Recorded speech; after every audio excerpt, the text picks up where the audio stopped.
ഉണ്ടില്ല എന്നു മുറമാറിയ സത്തസത്തു രണ്ടും പ്രതീതമിതനാദി തമസ്വഭാവം. രണ്ടും തിരഞ്ഞിടുകിലില്ല അസത്തുരജ്ജു ഖണ്ഡത്തിലുരകമുള്ളതു രജ്ജു മാത്രം. ഉണ്ടില്ല എന്നു മുറമാറിയ സത്തസത്തു രണ്ടും പ്രതീതമിതനാദി തമസ്വഭാവം. രണ്ടും തിരഞ്ഞിടുകിലില്ല അസത്ത് രജ്ജു ഖണ്ഡത്തിലുരകമുള്ളതു രജ്ജു മാത്രം.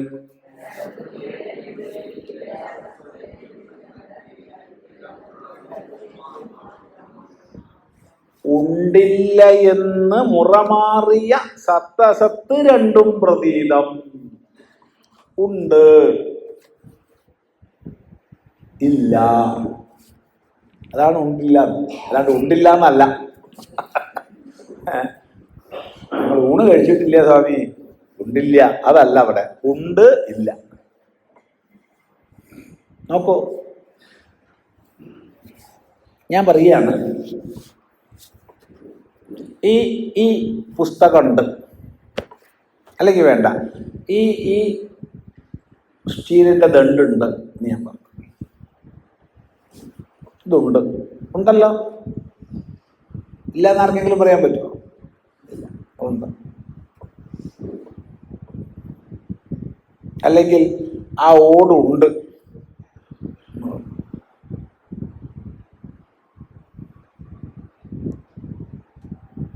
ഉണ്ട്. ഇനി ഞാനൊന്ന് അപഗ്രഥിക്കുകയാണ്. അപഗ്രഥിക്കുന്ന സമയത്ത് ഒന്ന് ആരായുകയാണ് എന്താ ഉള്ളത്. അപ്പൊ ഉള്ളത് എന്തെന്ന് ആരാഞ്ഞ സമയത്ത് ഒന്ന് മനസ്സിലായി, ഈ ഓട് എന്നുള്ളത് ഒരു ഘട്ടം വരെ മാത്രമേ ഉള്ളൂ.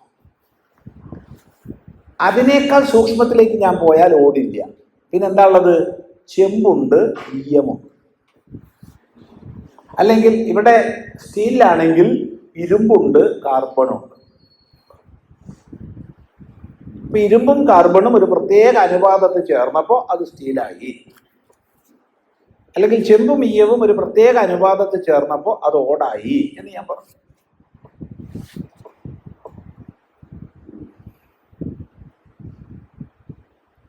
അപ്പോൾ ഈ ഓടുണ്ട് എന്നുള്ളത് ഏത് വരെയാ? ഒരു മോളിക്യൂൾ, തന്മാത്ര എന്നുള്ളത് വരെയാണ് ഓടുള്ളത്. തന്മാത്രയേക്കാൾ സൂക്ഷ്മതലത്തിലേക്ക്, ആറ്റം എന്നുള്ള തലത്തിലേക്ക് പോയപ്പോൾ ഓടുണ്ടോ? ഓടിന് ആറ്റം ഉണ്ടോ? ഇല്ല, ഓടിന് ആറ്റം ഇല്ല. അവിടെ ചെമ്പിൻ്റെയും ഈയത്തിൻ്റെയും ആറ്റങ്ങൾ ചേർന്നിട്ടാണ് ഓടെന്നുള്ള മോളിക്യൂൾ ഉണ്ടായിട്ടുള്ളത്. അടുത്ത ഘട്ടത്തിൽ ഈ ചെമ്പുണ്ടോ? ഉണ്ടല്ലോ. ശരി, ആറ്റത്തേക്കാൾ താഴോട്ട് ഞാൻ പോയാലുണ്ടോ? ഇല്ലല്ലോ. അവിടെ ന്യൂക്ലിയസും ഇലക്ട്രോണുകളും മാത്രമേ. ന്യൂക്ലിയസിൽ പണ്ട് നമ്മളൊക്കെ പഠിക്കുമ്പോൾ 2 എന്ന് പഠിച്ചു. ഇപ്പൊ 2 അല്ല, കുട്ടികൾ ഒരുപാട് സാധനം പഠിക്കുന്നുണ്ട്. എന്തൊക്കെയാ നാരുകൾ, അതൊക്കെയാണ് അത്ര ഉള്ളത് ന്യൂക്ലിയസ്. ഇലക്ട്രോണിന് എന്തായാലും മാറ്റമില്ല. പണ്ടാകെ നമുക്കൊരു പ്രോട്ടോണും അറിയാം, ന്യൂട്രോണും അറിയാം, വേറൊന്നും അറിയില്ലായിരുന്നു. അപ്പൊ കുട്ടികൾ വേറെ എന്തൊക്കെയോ പേര് പറയണ്ടേ, എന്താ നാലുകളുണ്ട്.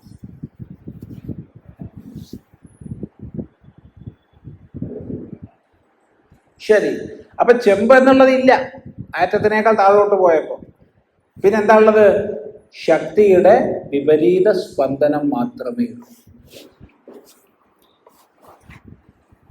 ശക്തി സ്പന്ദനം മാത്രമേ ഉള്ളൂ. ഇനിയും ഞാൻ സൂക്ഷ്മമായി പോയാൽ കേവലം ഉണ്മ മാത്രം ശേഷിക്കും. അങ്ങോട്ട് പോകാനുള്ള കഴിവ് ഇന്നെനിക്കില്ല. ഇന്നെനിക്കില്ല എന്ന് പറഞ്ഞാൽ ഇന്നത്തെ ശാസ്ത്രം പോരാ, കുറച്ചും കൂടി ശാസ്ത്രം പുരോഗമിക്കണം, മുന്നോട്ട് പോകണം. അപ്പൊ കേവലം അസ്തിത്വം മാത്രമാണെന്ന് മനസ്സിലാവും, ഉണ്ട് എന്നുള്ള ഉണ്മ.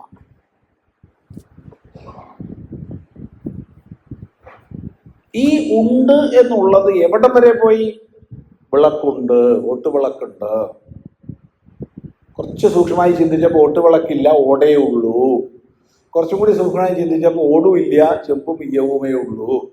ഈ ഉണ്ട് ഉണ്ട് എന്നുള്ളതിലൊക്കെ തന്നെ ഒരു ഉണ്മ അനുസ്യൂതമാണ്, പ്ലസ് നാമരൂപങ്ങൾ ചേർന്നു.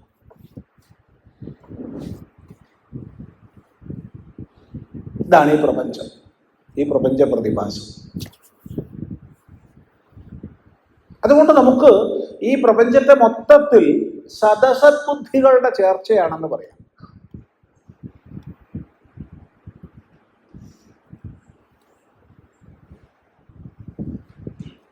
മനസ്സിലായിട്ടില്ല? അപ്പൊ ഇവിടെ ഓട്ടുവിളക്കുണ്ട് എന്നുള്ളത് ശരിയാണോ തെറ്റാണോ? ശരിയാണ്. ആ തലത്തിൽ വിളക്കില്ല എന്ന് പറഞ്ഞാൽ കടയിൽ പോയാൽ ഇത് വെറുതെ കിട്ടുമോ? അതിന് പൈസ കൊടുക്കണ്ടേ? അതിന് ഓടിൻ്റെ തൂക്കത്തിന് പൈസ കൊടുത്താൽ മതിയോ? പോരാ. ഓടിൻ്റെ തൂക്കത്തിന് പൈസ കൊടുത്താൽ പോരാ. അത് തിരിച്ചെടുക്കുമ്പോൾ അങ്ങനെയാണ് കിട്ടുള്ളൂ. പക്ഷെ നമ്മൾ മേടിക്കുമ്പോൾ അത് കൊടുത്താൽ പോരാ. അവിടെ വിളക്കിന് പ്രത്യേക പൈസ ഉണ്ട്.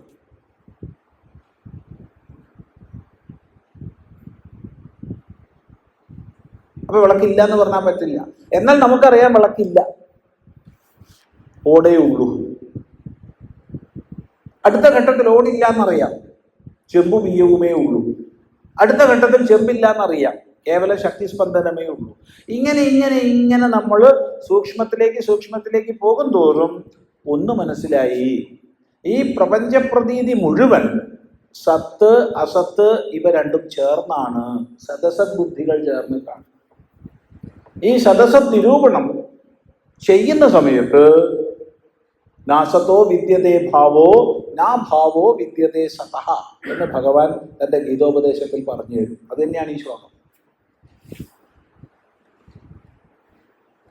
ഉണ്ട് ഇല്ല എന്ന് മുറമാറിയ. എങ്ങനെ ഈ മുറമാറുന്നത്? എങ്ങനെയാണ് മുറമാറുന്നത്?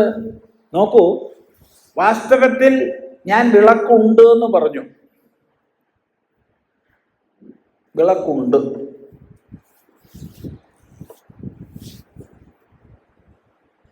ഇവിടെ സത്യത്തിൽ വിളക്കാണോ ഉള്ളത്, ഓടാണോ ഉള്ളത്? എന്താ അഭിപ്രായം?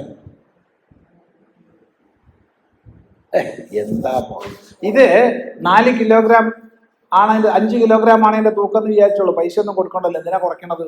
5 കിലോഗ്രാം ആണെന്ന് വിചാരിക്കുക. അതിന്റെ തൂക്കം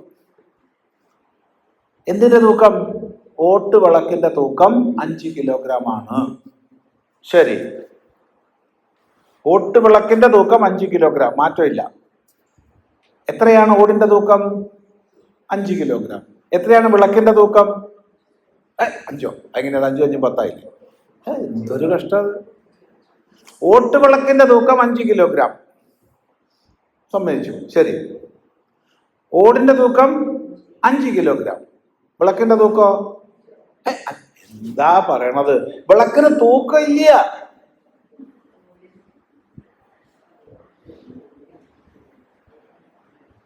തട്ടിമുട്ടി പൊട്ടിപ്പോയി, കഷ്ണങ്ങളായി. വിളക്കുണ്ടോ? ഇല്ല. തൂക്കി നോക്കി, എത്ര കിലോഗ്രാം ഉണ്ട്? 5. ഞാൻ അത് കൊണ്ടുപോയിട്ട് വിറ്റിട്ട് വേറൊരു വിളക്ക് വാങ്ങാം. കുറച്ച് പൈസ കൂട്ടിയിടേണ്ടി വരും, ഇത്രയേ ഉള്ളൂ. എത്ര പൈസയാണ് കൂട്ടിയിടേണ്ടത്? വിളക്കിന്റെ പൈസ. ഇല്ലാത്തതിന് പൈസ കൊടുക്കണം. ശരിയാണോ അല്ലയോ? അപ്പൊ ഞാൻ ഓട്ടുവിളക്കുണ്ട് എന്ന് പറയുമ്പോൾ വാസ്തവത്തിൽ ഈ ഉണ്ട് എന്നുള്ളത് എന്തിന്റെ ഉണ്മയാണ്? വിളക്കിന്റെ ഉണ്മയാണോ ഓടിന്റെ ഉണ്മയാണോ? ഓടിന്റെ ഉണ്മയാണ്. അപ്പൊ അത് മുറ മാറിയതല്ലേ?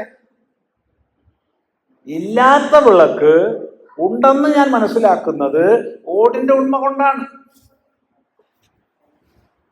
അടുത്ത ഘട്ടത്തിൽ ഇല്ലാത്ത ഓട് ഉണ്ടെന്ന് ഞാൻ മനസ്സിലാക്കിയത് ചെമ്പിന്റെയും ഈയത്തിന്റെയും ഉണ്മ കൊണ്ടാണ്.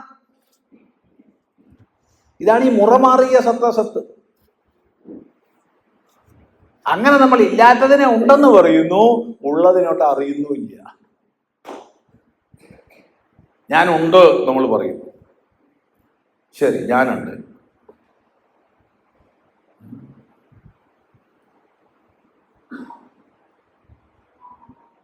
നാള് നമ്മളെ ജീവിതത്തിൽ ഒരു രസകരമായൊരു സംഭവം ഉണ്ടായി. അത് ഭഗവാൻ രമണ മഹർഷിയുടെ ജീവിതത്തിൽ ഉണ്ടായത് ഞാൻ വായിച്ചിട്ടുണ്ട്.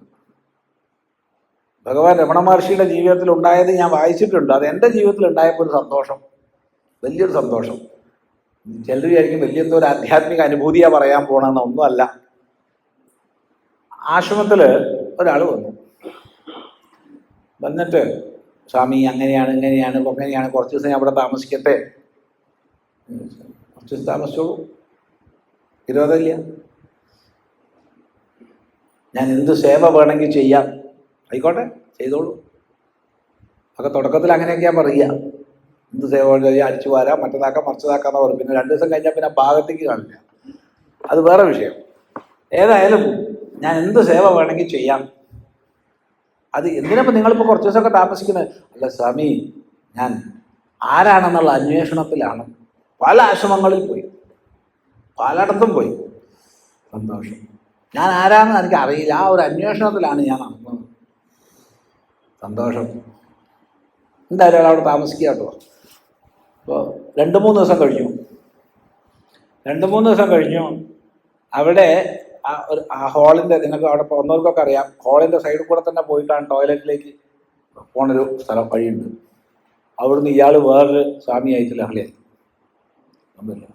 ഞാൻ ആരാന്ന് നിങ്ങൾക്ക് മനസ്സിലായിട്ടില്ല, ഞാൻ ആരാന്ന് കാണിച്ചു തരാം. ഞാൻ വേഗം അദ്ദേഹത്തിനെ വിളിച്ചു. 3-4 ദിവസം കൊണ്ട് അങ്ങേക്ക് മനസ്സിലായല്ലോ ആരാന്നുള്ളത്. ഇനി പോവാം. 3-4 ദിവസം കൊണ്ട് അങ്ങേക്ക് മനസ്സിലായില്ലേ ഞാൻ ആരാ? നിങ്ങൾ എന്ത് പറഞ്ഞിട്ട് അവിടെ വന്നത്? സ്വാമി, ഞാൻ ആരാന്ന് എനിക്ക് മനസ്സിലായിട്ടില്ല, ആ അന്വേഷണത്തിലാണ് ഞാൻ പറഞ്ഞു. ഇപ്പൊ ഒരു 3 ദിവസം കഴിഞ്ഞപ്പോൾ വേറൊരാളുടെ ഇയാളെന്ത് പറഞ്ഞു? ഞാൻ ആരാന്ന് നിനക്ക് മനസ്സിലായിട്ടില്ല, നിന്നെ ഞാൻ മനസ്സിലാക്കി ചേരാം ഞാൻ ആരാന്ന്. അപ്പൊ നിന്നെ ഞാൻ മനസ്സിലാക്കി ചേരാം ആരാന്ന് പറഞ്ഞാൽ ഇയാൾക്ക് മനസ്സിലായിട്ടുണ്ടല്ലോ. അപ്പൊ അയാൾ വന്നതിന്റെ ഉദ്ദേശം നടന്നില്ലേ? ഇനി ആശ്രമത്തിൽ നിൽക്കേണ്ട ആവശ്യമുണ്ടോ? ഉണ്ടോ? വേഗം പോയിക്കോളൂ. സ്വാമി, ദക്ഷിണ ഒന്നും ഇല്ലേ? ഇല്ല, ഒരു ദക്ഷിണയില്ല, പോയിക്കോളൂ. വേഗം ഇവിടുന്ന് ലഹള ഉണ്ടാക്കിയൊരു ദക്ഷിണയല്ലേ, സ്ഥലം വിട്ടോളൂ.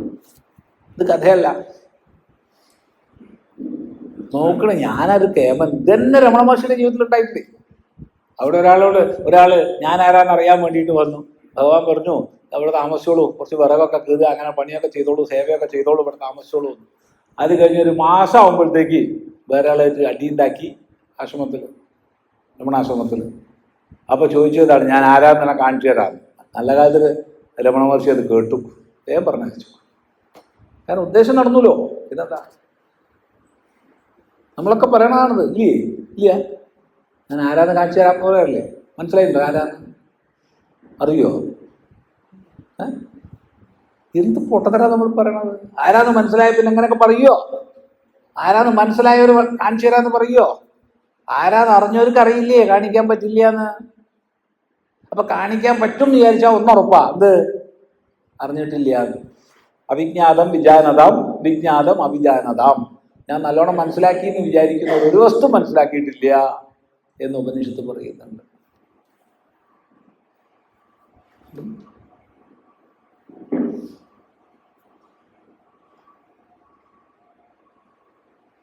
അപ്പോ വാസ്തവത്തിൽ എന്താണോ ഇല്ലാത്തത് അതിനെ നമ്മൾ ഉള്ളതെന്ന് ധരിക്കുന്നു. അതുകൊണ്ട് തന്നെ ഉള്ളത് എന്താണെന്ന് അറിയുന്നില്ല. ഇതാണ് സ്ഥിതി. ഉണ്ട് ഇല്ല എന്ന് മുറമാറിയ, അതാണ് ഈ മുറമാറൽ. മനസ്സിലായില്ല? ഇല്ലാത്ത, 3 കാലങ്ങളിലും നിലനിൽക്കാത്ത വസ്തുജാലങ്ങൾ ഉണ്ടെന്ന് പറയുമ്പോൾ ആത്യന്തികമായ ഉണ്മയാലാണ് ഇതുണ്ടെന്ന് പറയപ്പെടുന്നത്. അപ്പൊ അത് മുറമാറിയ സത്താസത്താണ്. ഉണ്ടില്ല എന്ന് മുറമാറിയ സത്തസത്ത് രണ്ടും പ്രതീതം. ഇവിടെയാണ് മനസ്സിലാക്കുന്നത്. അപ്പൊ ചിലർക്ക് സംശയം തോന്നും, രണ്ടും പ്രതീതം എന്ന് പറഞ്ഞാൽ എന്താ? ഈ മിഥ്യയായിരിക്കുന്ന പ്രപഞ്ചം പ്രതീതമാണെന്ന് പറയാം. അതായത് പരമാർത്ഥത്തിൽ അസത്ത് ആത്യന്തികമായ സത്തിന്റെ ഉണ്മയാൽ ഉള്ളതായി ഭാസിക്കുമ്പോൾ അതില്ലാത്തതാണെന്ന് പറയാം, പ്രതീതമാണെന്ന് പറയാം. ഇപ്പൊ ജഗത്ത് പ്രതീതമാണെന്ന് പറയാം. നമ്മൾ ഒന്നിച്ചു പോണേ, ആർക്കെങ്കിലും ഒന്നിച്ചില്ലെങ്കിൽ പറയണേ. വളരെ ഗൂഢമായ വിഷയമാണിത്, വളരെ ഗഹനമായ വിഷയമാണ്. അപ്പൊ ഈ ജഗത്തുണ്ട് എന്ന് പറയുമ്പോൾ മൂന്ന് കാലത്തിലും നിലനിൽക്കാത്ത വർത്തമാനത്തിൽ മാത്രമുള്ള ഈ ജഗത്ത് ഉണ്ട് എന്ന് പറയപ്പെടുന്നത് ഇല്ലാത്ത ജഗത്തിനെ കുറിച്ച് ഉണ്മ ചേർത്തിട്ടാണല്ലോ. അപ്പൊ ജഗത്ത് പ്രതീതമാണെന്ന് പറയാം, ശരിയാണ്. പക്ഷെ ഉണ്മ എങ്ങനെയാ പ്രതീതമാണെന്ന് പറയുക? അത് ഉള്ളതല്ലേ. അപ്പൊ രണ്ടും പ്രതീതം എന്ന് പറഞ്ഞത് ശരിയാണോ? ശ്രീനാരായണ ഗുരുദേവൻ രണ്ടും പ്രതീതം എന്ന് എന്തുകൊണ്ട് പറഞ്ഞു? ഇതിലൊന്നല്ലേ പ്രതീതമുള്ളൂ? മറുപടി രണ്ടും പ്രതീതമാണ്. കാരണം ഈ സത്യം എന്നാൽ അറിയപ്പെടുന്നു എന്ന് പറയുമ്പോൾ സത്യത്തെ അറിയുന്ന ഞാൻ ഭിന്നനോ അഭിന്നനോ?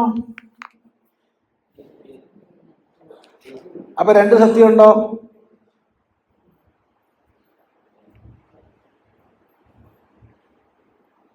ആരെങ്കിലും ആൾ പറയാണ് ഞാൻ ആത്മാവിനെ അറിയുന്നു എന്ന് പറഞ്ഞാൽ അവിടെ തൊഴുതോളുക, നമസ്തേ, ഞാൻ പോയി വരാം.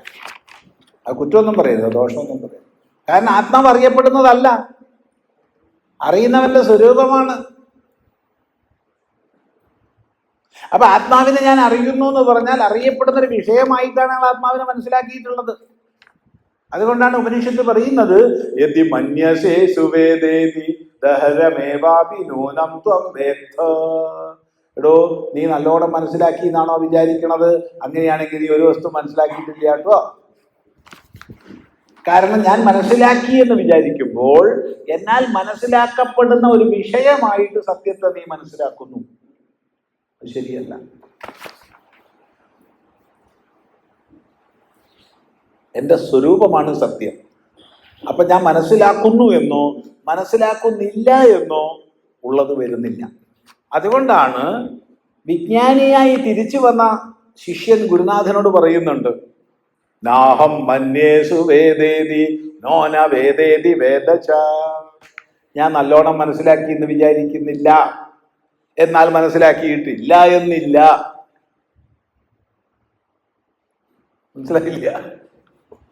ഞാൻ നല്ലോണം മനസ്സിലാക്കി എന്ന് വിചാരിക്കുന്നില്ല, എന്നാൽ മനസ്സിലാക്കിയിട്ടില്ല എന്ന് ഇല്ല. ഗുരുവിന് മനസ്സിലായി അവൻ മനസ്സിലാക്കിയത്.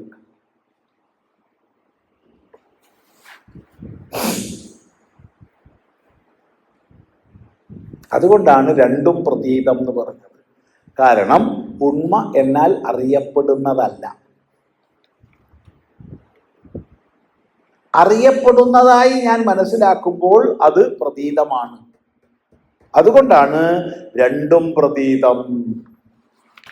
ഇത് അനാദിതമ സ്വഭാവം, ഇത് അനാദിയായ അജ്ഞാനത്തിന്റെ സ്വഭാവമാണ്. ഏത്? ഈ ഉണ്ട് ഇല്ല എന്ന് സത്ത് മുറമാറി നിലകൊള്ളുക എന്നുള്ളത്. ഇപ്പൊ ഞാൻ ഉണ്ട് എന്ന് നമ്മൾ പറയുമ്പോൾ ഇത് ഞാനാകുന്നു. ആരത്? ഇത് സ്വാമി ചിദാനന്ദപുരി, ഇത് ഞാനാകുന്നു. അത് കുറച്ച് കേമത്തം കാണിക്കാൻ ചിലപ്പോൾ ഒന്ന് അടിച്ചിട്ടൊക്കെ പറയും, ഇല്ലേ? അങ്ങനെയില്ലേ? അതിന് എത്ര കേമത്തം കൂടുതലുണ്ടോ അത്രയും അടിയിലെ ശക്തിയൊക്കെ കൂടും. ഇത് ഞാനാണ്. ശരി,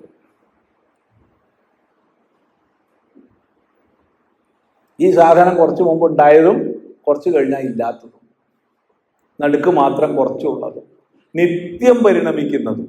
നിത്യം. ഇന്നലെ കണ്ട നമ്മളല്ല ഇന്ന് ഈ ശരീരം. എത്രയോ കോശങ്ങൾ മരിച്ചു കഴിഞ്ഞു, എത്രയോ കോശങ്ങൾ ജനിച്ചു കഴിഞ്ഞു. അപ്പൊ ഇത് ഞാനാണെന്ന് പറയുമ്പോൾ ഈ സ്ഥൂല ശരീരമല്ല എന്നുള്ളത് ഏത് കൊച്ചുകുട്ടിക്കും അറിയാം, ഇതെന്റെ ശരീരമാണ്.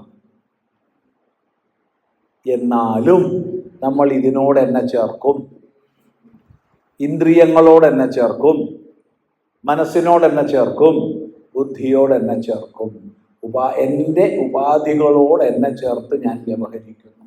ഇത് അനാദി തമ സ്വഭാവമാണ്. ഉണ്ടില്ല എന്ന് മുറമാറിയ സത്തസത്തു രണ്ടും പ്രതീതം. ഇത് അനാദി തമസ്വഭാവം. തമസ്വഭാവം ഇരുട്ടിന്റെ, അവിദ്യയുടെ, അജ്ഞാനത്തിന്റെ സ്വഭാവമാണ്. ശരി, സമ്മതിച്ചു. ഞാൻ രണ്ട് പ്രതീതികളെ നമുക്കൊന്ന് പരിശോധിക്കാം. രണ്ടും പ്രതീതം എന്ന് പറഞ്ഞു, അതിനൊന്ന് പരിശോധിച്ചാലോ?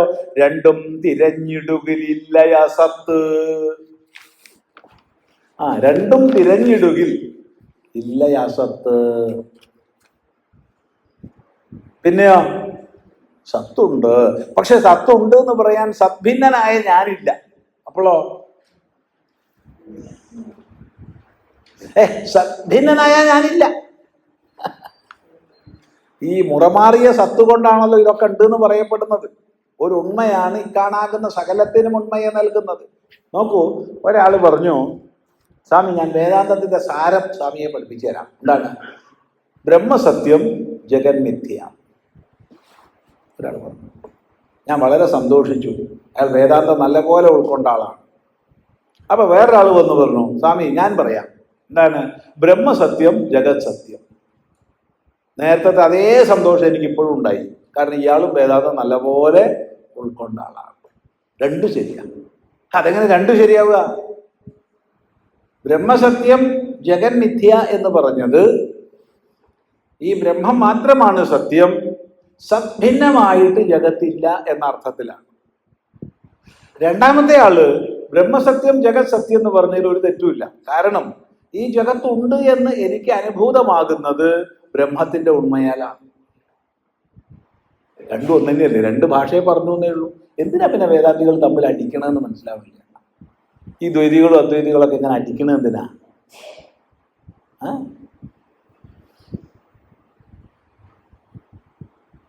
ഇപ്പൊ ചിദാനന്ദപുരസ്വാമി ഇങ്ങനെ പബ്ലിക്കായി പ്രസംഗിച്ചു എന്ന് പറഞ്ഞാൽ തന്നെ അടികൊള്ളും വേദാന്തികളെടുത്തുനിന്ന്. അദ്വൈതികൾ എന്ന് പറയുന്നവരെടുത്തുനിന്ന് തല്ലുകൊള്ളേണ്ട കേസാണ്. സ്വാമി ഇപ്പൊ സമ്പ്രദായമൊക്കെ വിട്ടു എന്നാ തോന്നുന്നത് കേട്ടോ. കാരണം ബ്രഹ്മസത്യം ജഗന്മിഥ്യ എന്നാണല്ലോ നമ്മുടെ സമ്പ്രദായം.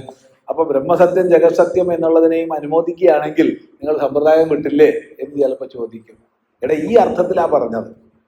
സദ്ഭിന്നമായിട്ട് അസത്പ്രപഞ്ചമില്ല എന്നുള്ളത് കൊണ്ടാണ് മിഥ്യ എന്ന് പറയണത്. അപ്പൊ മിഥ്യാപ്രപഞ്ചം ഉണ്ടെന്ന് പറയണമെങ്കിൽ ആ ഉണ്മ ഏതാണ്? സത്തിൻ്റെതാണ്. തസ്യ ഭാഷാ സർവമിദം വിഭാതി. അതിൻ്റെ ഉണ്മയാൽ എല്ലാം വിസ്പഷ്ടമുള്ളതായി പ്രകാശിക്കുന്നു. അതിനെ ആർക്കും നിഷേധിക്കാൻ പറ്റില്ല. അപ്പൊ മനസ്സിലാവും, നിങ്ങൾ സത്യം എന്ന് പറഞ്ഞാലും മിഥ്യ എന്ന് പറഞ്ഞാലും ഒന്നും പറയാണ്ടിരുന്നാലും സത്യം ഒന്ന് തന്നെയാണ്.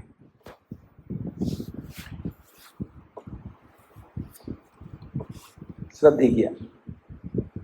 അപ്പൊ രണ്ടും തിരഞ്ഞുണ്ടെങ്കിൽ ഇല്ലയാ സത്ത്. എന്തേ ഉള്ളൂ? സത്ത് മാത്രം. ആ സത്തിനെ നിഷേധിക്കാൻ ആർക്കും കഴിയില്ല.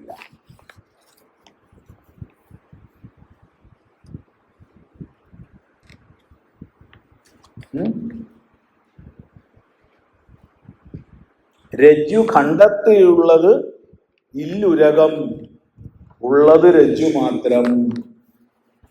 ഇത് പ്രസിദ്ധമായ ദൃഷ്ടാന്തമാണ്. വേദാന്തം പഠിച്ച് തുടങ്ങുന്നവർ തന്നെ കേട്ടുമടുത്തതാണ്. എന്താണ് ദൃഷ്ടാന്തം? മന്ദപ്രകാശത്തിൽ ഒരാള് നടന്നു പോകുമ്പോ പാമ്പിനെ കണ്ടു.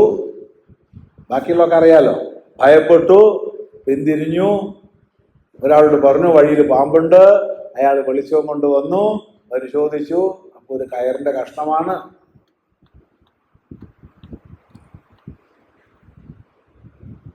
ഇതാണ് ഈ ദൃഷ്ടാന്തമാണ്. അപ്പൊ രജ്ജുഖണ്ഡത്തിൽ ഇല്ല ഉരകം. ഉരകം പാമ്പില്ല. ഉണ്ടായിട്ടുണ്ടോ? ഉണ്ടായിട്ടില്ല. ഉണ്ടായിട്ടില്ലേ? ഉണ്ടല്ലോ. അത് പാമ്പായിരുന്നെങ്കിൽ എന്തൊക്കെ കൊല്ലാപ്പുണ്ടാവുമോ അതൊക്കെ ഉണ്ടായിട്ടുണ്ട്. അത് ശരിയായ പാമ്പായിരുന്നെങ്കിൽ അയാൾ എത്ര ഭയപ്പെടുമോ അത്ര ഭയപ്പെട്ടിട്ടുണ്ട്. അയാൾ പിന്തിരിഞ്ഞ് ഓടിയിട്ടുണ്ട്.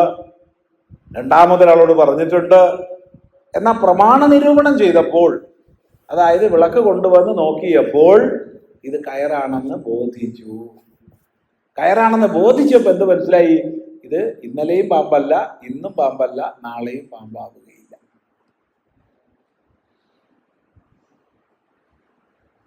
അപ്പൊ അയാളുടെ അനുഭവ തലത്തിൽ മധ്യകാലഘട്ടത്തിൽ പാമ്പായി എന്നുള്ളത് ശരിയാണ്. അത് ശരിയാണ്.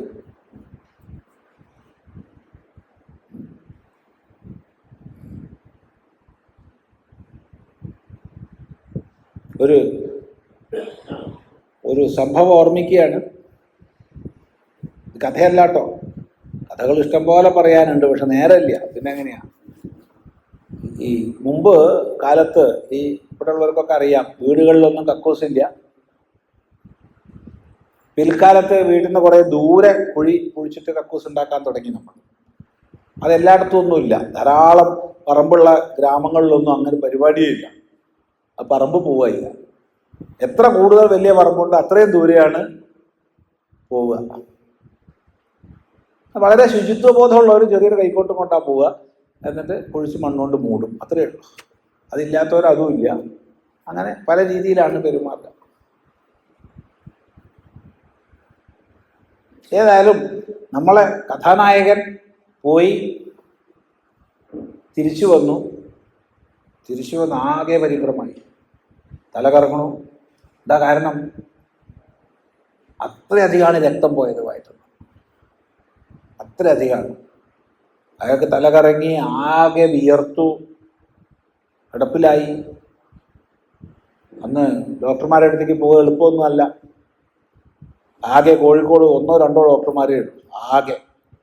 അത് അവിടുന്ന് ഗ്രാമത്തിൽ നിന്ന് നടന്ന് അല്ലെങ്കിൽ ആരെങ്കിലും എടുത്തു കൊണ്ടുവരണം വളരെ ദൂരത്തേക്ക്, എന്നിട്ട് അവിടുന്ന് ജീപ്പിൽ കൊണ്ടുപോകണം. അങ്ങനെയൊക്കെയാണ് ഇവിടെ എത്താൻ പറ്റുള്ളൂ. ഇയാൾക്കാഴ്ച ആകെ പ്രശ്നമാണ്. അത്ര രക്തം പോയിട്ടില്ല, കുറച്ചൊന്നും അല്ല വയറ്റുന്നു. അപ്പോൾ അയൽ വീട്ടുകാരൊക്കെ സംഘടിച്ചു, സഭ കൂടി. അങ്ങനെയൊക്കെയാണ് അന്നത്തെ കാലത്ത്. വലിയ ചർച്ചകളായി. എങ്ങോട്ടാ കൊണ്ടുപോകേണ്ടത്, എങ്ങനെയാ കൊണ്ടുപോകേണ്ടതെന്നായി. വൈദ്യൻ്റെ അടുത്ത് കൊണ്ടുപോയാൽ മതി എന്നായി, അല്ല ഡോക്ടറെ അടുത്ത് കൊണ്ടുപോകണമെന്നായി. ഇങ്ങനെയുള്ള ചർച്ചകളൊക്കെ മുറുകിയിരിക്കുമ്പോഴാണ് വീട്ടിൽ കുട്ടി ആകെ പരിഭ്രമിച്ച് അന്വേഷിച്ച് നടക്കുന്നത്. കാരണം ഈ കുട്ടി കളിക്കാൻ വേണ്ടിയിട്ട് തേക്കിൻ്റെ തിരുളും വേറെ ചില ഇലകളും കൂട്ടി അരച്ച് ഈ രക്തവർണ്ണമുള്ള ഒരു ദ്രാവകം ഉണ്ടാക്കി വെച്ചിട്ടുണ്ട്. ഇത് കാണുന്നില്ല കുട്ടിക്ക്. ഇതെടുത്തിട്ടാണ് ഇയാൾ വെളിക്ക് പോയത്. ഇത്രയും ഉണ്ടായിട്ടുള്ളൂ, വേറെ ഒന്നും ഉണ്ടായിട്ടില്ല. ഇത് കഥയല്ല, കഥയാന്ന് വിചാരിക്കുള്ളൂ. ശരിക്കും 1-ാം തരം രക്തമാണ്. രക്തമല്ല നിങ്ങളാരും പറഞ്ഞേക്കും, രക്തം തന്നെ. അത് തേക്കിൻ്റെ തിരുളും വേറെ ചില ഇലകളും കൂട്ടി അരച്ച് കുട്ടി വളരെ കഷ്ടപ്പെട്ടിട്ടുണ്ടാക്കിയ രക്തമാണത്. ഇതുകൊണ്ടാണ് ഈ കക്ഷി പോയത്. കൈ ഒന്നായിട്ട് രക്തമാണ്. ഇത്രയും രക്തം ഉണ്ടാവണമെങ്കിൽ എത്ര പോയിട്ടുണ്ടാവണം? ഇത് മനസ്സിലാക്കിയപ്പോൾ രോഗവും മാറി, എല്ലാം മാറി. ഒരു പ്രശ്നമില്ല, കോഴിക്കോടേക്കും പോണ്ട, എങ്ങോട്ടും പോണ്ട, തീരുമാനമായി. ഇത്രയേ ഉള്ളൂ. അധിഷ്ഠാന വസ്തുതത്വത്തെ അറിയാതിരിക്കുമ്പോൾ ഭ്രമം വരും. ഇന്നലെ ആശ്രമത്തിലൊരമ്മ വന്നു. ഇന്നലെ ഇവിടെ വരുന്നതിന് കുറച്ച് മുമ്പ് വന്നിട്ട് എന്നോട് പറഞ്ഞു, സ്വാമി ചിദാനന്ദപുരി സാറിനെ ഒന്ന് കാണണം. ഞാൻ പറഞ്ഞു, അമ്മ പറഞ്ഞോളൂന്ന്, സംസാരിച്ചോളൂ.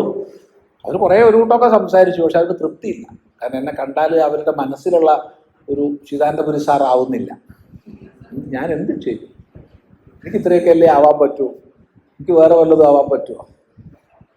വേണമെങ്കിൽ വേറെ ദിവസം വന്നോളൂ പറഞ്ഞിട്ട് വേണമെങ്കിൽ ഒരു സിൽക്കിൻ്റെ ഒക്കെ ഇട്ടിട്ട് വേണിച്ചാൽ ഇരിക്കാൻ എനിക്ക്. അതിന് വിരോധമൊന്നുമില്ല. ഇന്നലെ ഉണ്ടായതാ, ഇന്നലെ മിഞ്ഞാന്നൊന്നും അറിയില്ല, ഇന്നലെ തന്നെ. ഒരധിഷ്ഠാനത്തെ നമ്മൾ അറിയുന്നില്ലെങ്കിൽ അന്യവസ്തുവിൽ അതിനെ നമ്മൾ ആരോപിക്കും. അപ്പൊ വസ്തുവെ തിരിച്ചറിയില്ല, ഒരു ദോഷം. 2, അവസ്തുവിൽ വസ്തുബുദ്ധി വരും. ഇല്ലേ? വരില്ല? വരും. കുറേ കൊല്ലങ്ങൾക്ക് മുമ്പ്, കുറേ കൊല്ലായി, പന്മന ആശ്രമത്തിൽ നമ്മളൊരു തറക്കല്ലിടാൻ പോയി. അന്ന് അവിടെ 2 തറക്കല്ലിടൽ ചടങ്ങുണ്ട്. ഒന്ന്, ആശ്രമത്തിൻ്റെ ഒരു വലിയ കെട്ടിടം, അതിന് തറക്കല്ലിടുന്നത് പരമപൂജനീയ ആതുരദാസ് സ്വാമികളാണ്. പിന്നെ ഒരു ഓൾഡ് ഏജ് ഹോം ഉണ്ട്, അതിന് തറക്കല്ലിടുന്നത് ചിദാനന്ദപുരി സ്വാമിയാണ്. അപ്പം ഞങ്ങളൊക്കെ അവിടെ അങ്ങനെ ഇരിക്കുന്നുണ്ട്. കുറേ കൊല്ലായിരുന്നു, ആതുരദാസ് സ്വാമികളുടെ കാലത്താണ്. അപ്പോൾ ഒരു സ്വാമി വന്നു. സ്വാമി വന്നപ്പോൾ, ആ സ്വാമി എവിടുന്നാ വരുന്നത്? ഓം നമോ നാരായണായ. ഞാൻ ആതുരാശ്രമത്തിൽ വരികയാണ്. അപ്പോൾ ആതുരദാസ് സ്വാമി അദ്ദേഹത്തോട് ചോദിച്ചു, അല്ല ആതുരദാസ് സ്വാമി എന്താ, ശരീരത്തിൻ്റെ സ്ഥിതി എന്താ? അയ്യോ, അദ്ദേഹത്തിന് അനങ്ങാൻ വയ്യാണ്ട് കിടക്കുകയാണ്. ആരോട്? അദ്ദേഹത്തിന് അനങ്ങാൻ വയ്യാതെ കിടക്കും. ഓ, തീരെ വയ്യ അല്ലേ? തീരെ വയ്യ, വയസ്സായില്ലേ? തീരെ വയ്യാണ്ട് കിടക്കാൻ, അനങ്ങാൻ വയ്യ. അപ്പൊ നിങ്ങൾ ഇന്ന് കണ്ടോ അദ്ദേഹത്തെ? ഞാൻ അദ്ദേഹത്തെ ഇന്ന് കണ്ടിട്ടല്ലേ വരണത്. സന്തോഷം, നന്നായി. ആരോടാ പറയണത്? ആതിരദാസ് സ്വാമിയോട്. ആരെക്കുറിച്ച്? ആതിരദാസ് സ്വാമിയെ കുറിച്ച്. എന്താ ചെയ്യും? അതാണ് വസ്തുബോധമില്ലെങ്കിൽ അവസ്തുവിൽ വസ്തുവാരോപം ചെയ്യും. അവസ്തുവിൽ വസ്തുവാരോപം ചെയ്യുമ്പോൾ വസ്തുബോധമൊട്ട് ഉണ്ടാവുകയില്ല. കാരണം ഇത് തന്നെയാണെന്ന് മനസ്സിലാക്കി കഴിഞ്ഞാൽ പിന്നെ ഇതാണ് പ്രശ്നം. അതുകൊണ്ട് ഇത് അനാദിതമ സ്വഭാവമാണ്. അനാദിതമ സ്വഭാവം ശ്രദ്ധിക്കുക. രണ്ടും തിരഞ്ഞിടുകിൽ ഇല്ല അസത്ത്. ഇല്ല അസത്ത്. ഏതുപോലെ രജ്ജുഖണ്ഡത്തിലുരകം. വ്യക്തമാണല്ലോ. രജ്ജുഖണ്ഡത്തിൽ കയറിന്റെ കഷ്ണത്തിൽ, രജ്ജു കയറ് ഖണ്ഡം കഷ്ണം, രജ്ജുഖണ്ഡം കയറിന്റെ കഷ്ണത്തിൽ ഇല്ലുരകം, പാമ്പില്ല. പിന്നെയോ ഉള്ളത് രജ്ജു മാത്രം. 3 കാലത്തിലും അത് രജ്ജു മാത്രമാണ്. അപ്പൊ മുറമാറിയ സത്ത് അസത്തിൽ എന്താ ഉള്ളത്? സത്ത്.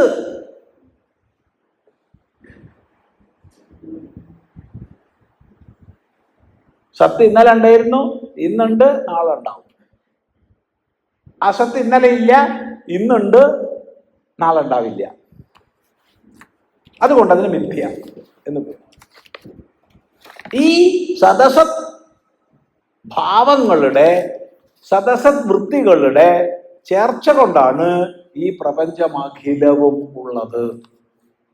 ഞാനുണ്ട്, നമ്മുടെ കസേര ഉണ്ട്, ഈ കെട്ടിടമുണ്ട്, വീടുണ്ട്, നാടുണ്ട്, അതുണ്ട്, ഇതുണ്ട് എന്ന് പറയുന്നിടത്തൊക്കെ ഈ സദസത് വൃത്തികൾ ചേർന്നിട്ടാണ്. സത്തും അസത്തും മുറമാറി ചേർന്നിരിക്കുക. എന്നാലോചിച്ച് നോക്ക്, എന്തൊരു സുന്ദരമാണ്.